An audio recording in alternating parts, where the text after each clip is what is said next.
ka tlhamalalo go tswa SABC Studio 10 Auckland Park Johannesburg nna ka tle go musielele le Mphoteme re go tlisetsa kgaso ya dikgang tsa Setswana a re thube kobo se go le mmogo ka tshedimosetso. Small plane crash e etsahetse ho nona le ntate wa mosuu ka mmala ka mo mo khasong eno solofela go utlwa fa mofofisi a tlhokafetse mo tshogakanong ya sefofane se se botlhofo kwa Free State. It is very painful to see this house like this. My little boy nearly got hurt when the roof collapsed. Dikarolo tsa Mpumalanga di amilwe thata ke dipula tse di matla. We arrested across the province 1,160 suspects. Batlhankedi ba molao le badiri ba tirelo tsa tshoganyetso mo Gauteng ba re ba kgotsofaditswe ke dipholo tsa letsholo tshireletso ka paka ya meletlo.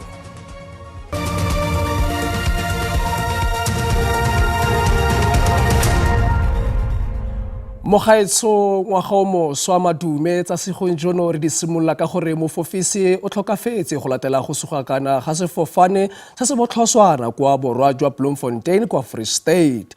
Mapodisi a Free State a re mofofisi o ne a le nosi mo sefofaneng seo mme ba batlisisa sebako sa kotsi le kgetsi ya polao e seng ya maikaelelo. Ile ga fumana complain ya hore hona le a small aeroplane e whizzing around area ya Ferreira re fitla mo he re fumana ke nnete ke tsalo e etsahetse ho nona le ntate wa mosuu ka mmala ka mo ya ileng ya ba le tlhatsipa la ketsahalo eo and then re sentse re di busy re investigator case ya culpable homicide sehlopha sa ona sa Pretoria se tla to investigate gore ka ba seso sa ke eng. Batlhankedi ba molao le badiri ba tirelo tsa tshoganyetso mo Gauteng ba re ba kgotsofaditswe ke dipholo tsa letsholo tshireletso ka paka ya meletlo go akaretsa le meletlo wa go amogela ngwaga o mošwa le bareng le ne le babalesegile. Mapodisi a na rometswe kwa mafelong a itsegeng ka selo se se kwa godimo sa bosenyi go akaretsa Hillbrow fa batlhankedi ba JMPD ba ne ba lebile thata tselafefo le ditiragatsa melao ya toropo. Batlhankela ba tiragatso ya molao ba ne ba tshwere go nkga mo pakeng eno ya meletlo go netefatsa fa go na le taolo le gore go obamelwa melao. Se ke jaaka ba ne ba boloditse matsholo a go parega ditsela mo dikarolong tse di farologaneng tsa porofense go akaretsa le kwa ditsela kgethisong. Mapodisi a boloditse matsholo a le mmalwa a atlegileng le go tshwara batho ba le mmalwa e le matsapa a gore ba bosenyi. We arrested across the province 1,160 suspects. Of those we had, remember we also had 10 focus areas. One of those focus areas were for liquor compliance. We also had for domestic violence to ensure that those perpetrators are arrested. For domestic violence, we had about 117 suspects who were arrested for only that period, a less than 24-hour period. And for the liquor outlets, we had about 57 of people who were arrested for drinking in public, and then also over 50 of people who were arrested for drunken driving across the province at our roadblocks. And we closed about over 20 of liquor outlets that were not complying with the Liquor Act. Lefapha la Sepodisi sa Johannesburg JMPD la re ga go a begiwa ditiragalo tse di kalo fa dingwaga di kgaogana. We didn't receive any reports of major incidences from the 31st crossing over into the 1st of January. What we have done is maintain our intensified efforts ensuring that we deal with the various things that happen within the city of Johannesburg. Le ba ditirelo tsa tshoganyetso ba re palo ya megala ya tshoganyetso e ne le kwa tlase. Through our public education and fire safety awareness campaigns, together with inspections and enforcement, we saw better compliance from residents, businesses and traders. Mapodisa re ba ba tshwerweng ba akaretsa ba ba neng ba leka go duela batlhankela ba molao pipa molomo. Selo sa pharakano se solofetswe go oketsega mo bokhutlong jwa beke jaaka batho ba le bantsi ba tlabe ba boela mono Gauteng morago ga malatsi a khunologo. Batlhankedi ba tlhokomelo ya melelwane Border Management Authority kana BMA ba beteletsweng pele ke mokomishenara ngaka Mike Musiapato ba etse tlhoko go bua ga bajanala fa ba ntse ba kgabaganya melelwane wa Bay Bridge magareng ga Aforika Borwa le Zimbabwe. Letsholo le simolotse maabane se ke jaaka go solofetswe batho ba feta dikete ba ba tswang malatsi a boikhutso go boela mo Aforika Borwa go tswa kwa mafelong a farologaneng. Ba thusiwa ke sepodisi le sesole go thibela ba ile gore ba ka kgabaganya ba se molaong. Bathati ba botsamaisi ba melelwane BMA ba re dipalopano tsa baya maeto kwa kgorong ya molelwane wa Bay Bridge di simolola go tlhatlogela kwa godimo. Bangwe ba ditšhaba ba naga ya kwa Zimbabwe ba gorogile kwa molelwaneng wa Bay Bridge. Zimbabwean border is smooth. Even when I went back to Zimbabwe, it was smooth. There are a lot of improvements on both sides of the border. This border is good, especially if you've got good documents. These police officers do not allow anyone with no documents to cross the border. So it is good for you to have enough documents so that you can be in a safe side. Mookamedi wa BMA Mike Masiapato o lekotse seemo kwa molelwaneng. BMA e samagane le karolo ya bobedi ya go amogela diketekete tsa batho kwa melelwaneng yotlhe e kgabaganyang Aforika Borwa. Go ya ka BMA baya maeto ba tlile go bona thuso ntle le go itemogela mathata. As we speak now, we can confirm that we have set up 4 areas of processing where we are going to be processing the people as they are coming back into the country. We are going to be processing all of the people that will be using small vehicles. Masiapato a re ba tlile go fedisa karolo eno ya lenaane la go amogela gape baeti mo gare ga kgwedi ya Ferikgong. The first leg is what we will call the exit leg, and that is what we did already from the 1st of December until the 31st of December. That had been done and that had ultimately been implemented. Now we are on the second, which is what we call the second leg in as far as the execution, and this is the return leg. So the return leg had started yesterday, the 1st, and is going to end on the 15th. BMA e thibetse baditšhaba ba fetang dikete tse 7 kwa dikgorong tsa melelwane ba sena makwalo a maleba go tla mo nageng.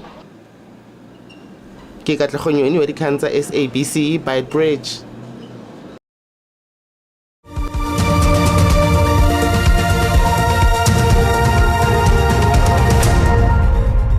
Re boe gape re go amogela mogaetso mo karolong ya bobedi mme re ditsoletse ka gore dikarolo tsa Mpumalanga di amilwe thata ke dipula tse di maatla sefako ga mmogo le ditsuatsue.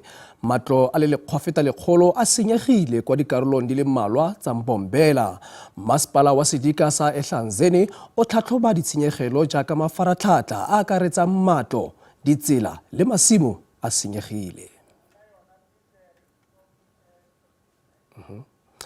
Dikgang tse dingwe ke gore lefapha la boitekanelo kwa Northern Cape le amogetse baithuti ba kalafi ba le 245 bao ba rometsweng kwa didikeng di le 5 go rala porofense go direla baagi. Se se tla thusa go imolola lefapha la boitekanelo le kantoro ya Ombudsman wa tsa boitekanelo a ka ileng fa le retelelwa ke go ka tlhokomela balwetsi mo ngwageng yo fetileng. Se se ne sa lebisa kwa go ka tlhokafaleng ga balwetsi ba le babedi ba malwetsi a tlhaloganyo.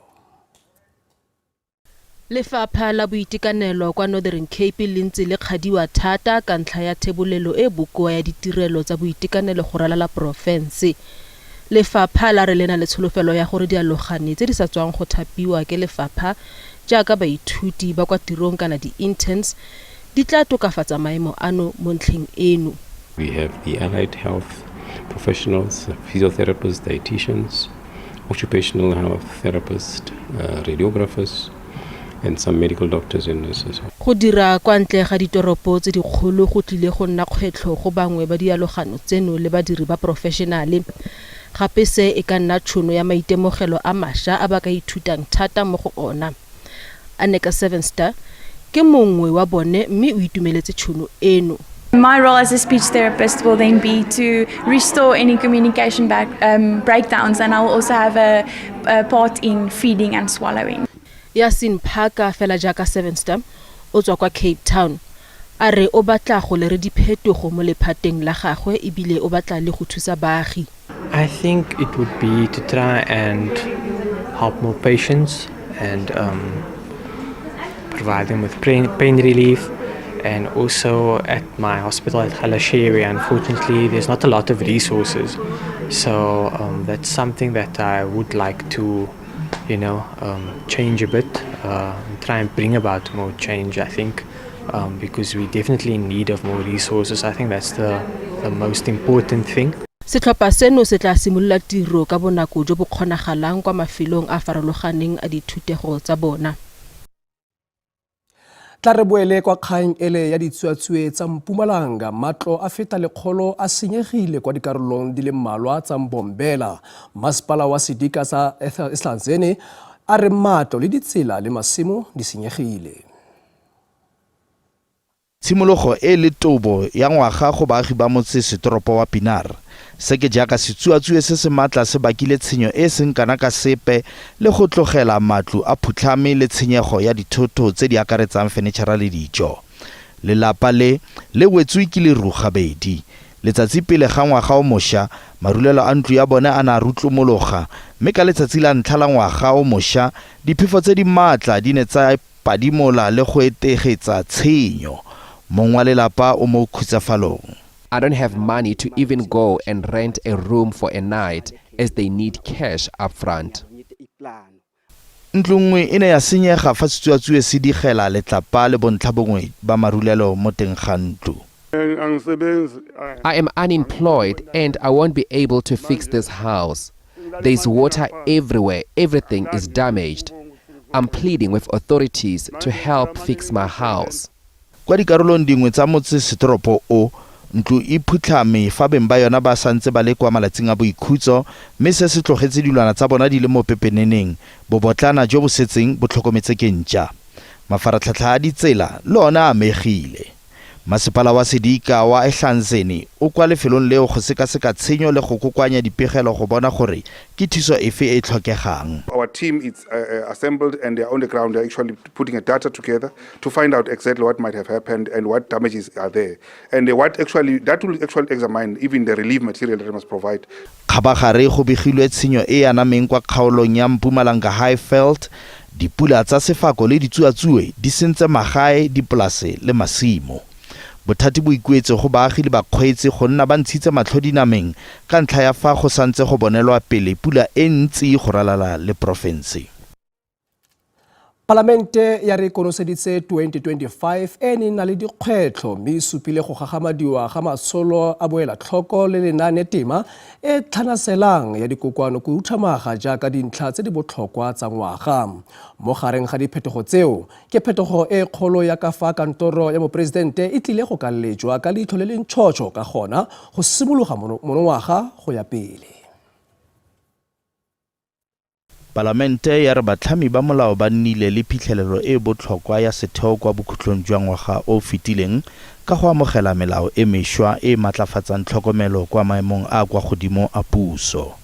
A major institutional milestone in 2025 was the adoption of new rules establishing a dedicated oversight committee on the presidency, which was approved by the National Assembly in the month of December. This marks a significant enhancement of the parliamentary scrutiny over vote number 1, which is the presidency, and reinforces accountability at the highest level of executive authority.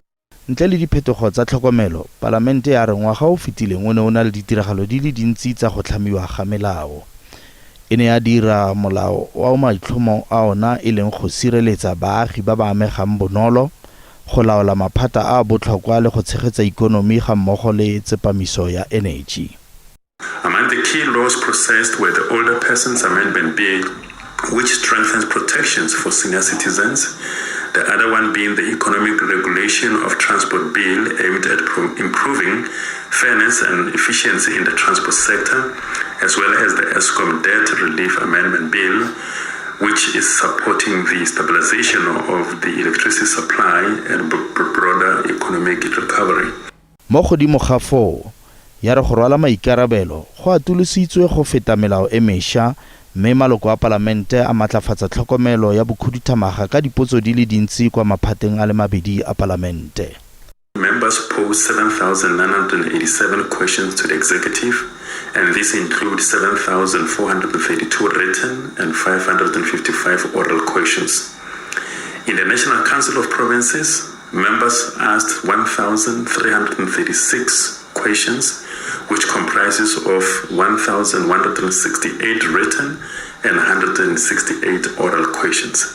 Jaaka Palamente e ipaakanyetsa go tshameka karolo e tona mo ngwageng ono wa 2026, go akaretsa puo ya mopresidente le setšhaba ka tekanyetsokabo ya bosetšhaba. Batlhankedi ba tsamaiso ba re teko e kgolo ke gore a tlhokomelo e matlafaditsweng e tla rwesa badiredi puso maikarabelo a dikgato tsa bona le go tokafatsa thebolelo ya ditirelo go maAforika Borwa.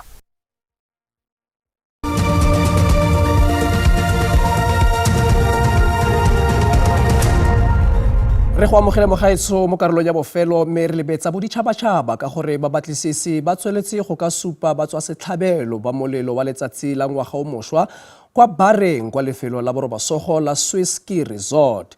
Go begwa fa batho ba le 40 ba tlhokafetse mme go dumela fa ba le 150 ba gobetse.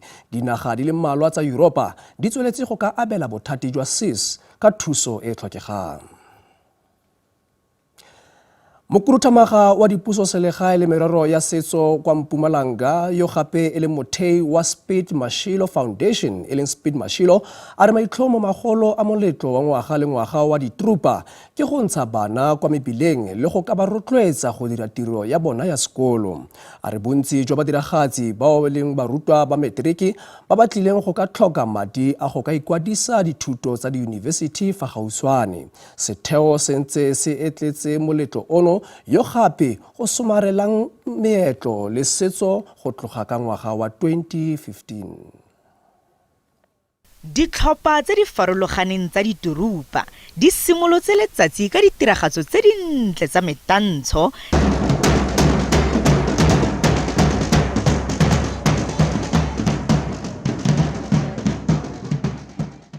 Ditlhopha tsa diturupa di feta 50 di ne di kokwane kwa legaeng la mokhuduthamaga wa Coxter kwa Mpumalanga Speed Mashilo go keteka letsatsi la gagwe la matsalo. Ditokololo tsa ditlhopha di gateletse botlhokwa jwa tiragalo eno le go tlhalosa fa di nnile le seabe mo go yona go simolola ka 2015 mme seno se lere diphetogo tse di nnamatshang mo baneng.